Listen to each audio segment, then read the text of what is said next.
வணக்கம்.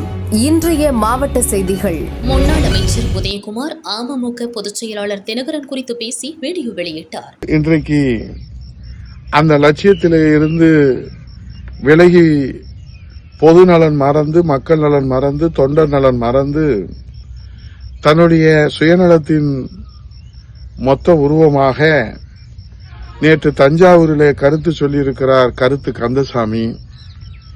தமிழ்நாட்டின் முதலமைச்சராக யார் வர வேண்டும், யார் வரக்கூடாது என்பது தாய் தமிழ்நாட்டு மக்கள்தான் தீர்ப்பு சொல்ல வேண்டுமே தவிர, மக்கள் தீர்ப்பே மகேசன் தீர்ப்பு என்பதுதான் ஜனநாயகமே தவிர, மக்களால், தொண்டர்களால், ஒட்டுமொத்த இந்த தாய் தமிழ்நாட்டு வாக்காளர்களால் நிராகரிக்கப்பட்ட தனி நபரின் விருப்பம் என்னாலும் மக்களிடத்திலே பிரதிபலிக்காது.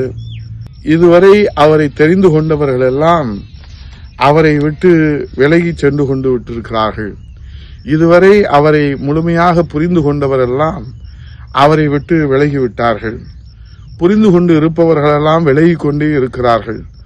புரியாதவர்களும் உடனடியாக புரிந்து கொண்டு இனிமேலும் காலம் தாத்தாமல் அவரை விட்டு விலகி அவரைனுடைய சுயநலத்தை புரிந்து கொண்டு, பொதுநலம் மறந்த சுயநல தலைவர்கள் நமக்கு சரியான அரசியல் பாதையை வகுத்துக் கொடுக்க முடியாது என்பதை, திமுகவிற்கு அவரை நம்பி வந்தவர்களை எப்படி வழி அனுப்பி வைத்தார் என்ற வரலாறையும் நாம் இங்கே நினைவு கூற வேண்டும். அவரை நம்பி வந்தவர்கள் செந்தில் பாலாஜியாக இருக்கட்டும், தர்மபுரி பழனியப்பனாக இருக்கட்டும், தேனி மாவட்டம் தங்க தமிழ்ச்செல்வனாக இருக்கட்டும், இந்த பட்டியல் இன்னும் நீண்டு கொண்டே போகிறது.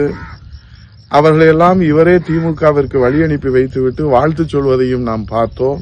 அவரை நம்பி வந்த தொண்டர்கள் எல்லாம் நட்டாற்றிலே விட்டுவிட்டு இன்றைக்கு 18 சட்டமன்ற உறுப்பினர்கள் அவரை நம்பி கையெழுத்து போட்டதனாலே அவருடைய அரசியல் தலையெழுத்தே வீணாகி போய் அரசியல் அனாதையாக நிற்கின்றார்களே, அதற்கு இவரிடத்தில் ஏதேனும் பதில் இருக்கிறதா? இவரை நம்பி வந்த தளபதிகள் எல்லாம் இன்றைக்கு திமுகவிலே ஸ்டாலின் தளபதிகளாக இன்றைக்கு பணியாற்றி, செயலாற்றி, மக்கள் தொண்டாற்றி வருகிறார்களே, அதற்கு இவரிடத்தில் ஏதேனும் பதில் இருக்கிறதா?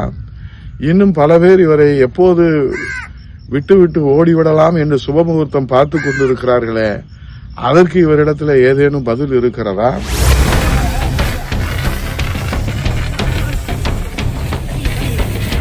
குன்னூர் டிடிகே சாலையில் உள்ள ஹை ஃபாரஸ்ட் மரக்கடையில் நேற்று இரவு திடீரென தீ விபத்து ஏற்பட்டது.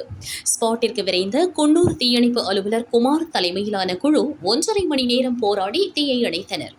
நல்ல வேளையாக தீ காட்டிற்குள் பரவாமல் தடுத்ததால் பெரும் காட்டு தீ விபத்து தவிர்க்கப்பட்டது. போலீசார் விசாரிக்கின்றனர்.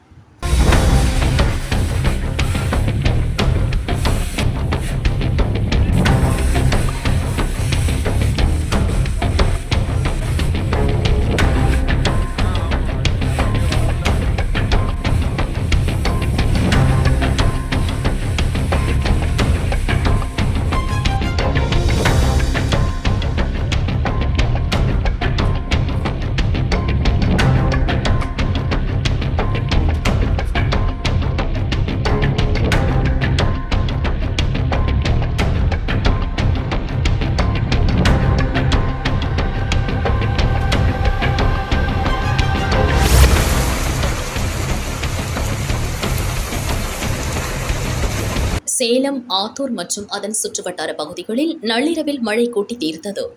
இடி மின்னலுடன் பெய்த கனமழையால் வெயிலின் தாக்கம் குறைந்து குளிர்ச்சியான சூழல் நிலவுகிறது. பைத்தூர், நரசிங்கபுரம், தாண்டவராயபுரம், தென்னங்குடிப்பாளையம், செல்லியம்பாளையம் பகுதிகளில் பரவலாக மழை பெய்தது. மழை பெய்ததால் விவசாயிகளும் பொதுமக்களும் மகிழ்ச்சியடைந்துள்ளனர். மேலும் மழையின் தாக்கத்தால் குளிர்ந்த காற்று வீசுகிறது.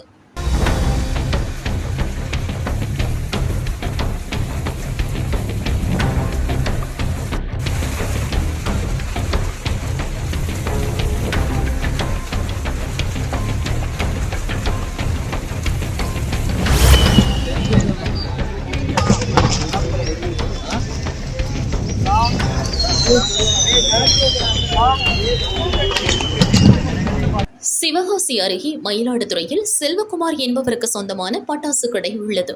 தீபாவளி நெருங்குவதால் வாடிக்கையாளர்களுக்கு வெடிகளை வெடித்து காட்டி வியாபாரிகள் விற்பனை செய்து வந்ததாக கூறப்படுகிறது. அப்படி இன்று காலை பட்டாசு கடைக்கு அருகே பட்டாசை வெடித்ததில் தீப்பொறிப்பட்டு கடையில் இருந்த பட்டாசுகள் வெடித்து சிதறின. நெடுஞ்சாலை ஓரத்தில் தீ விபத்து நடந்ததால் போக்குவரத்து நிறுத்தப்பட்டது. சிவகாசி தீயணைப்பு வீரர்கள் பல மணி நேரம் போராடி தீயை அணைத்தனர். சிவகாசி கிழக்கு போலீசார் விசாரிக்கின்றனர். 3 கோடி ரூபாய் மதிப்பிலான பட்டாசுகள் வெடித்து சிதறியதாக பட்டாசு கடை உரிமையாளர் கூறினார்.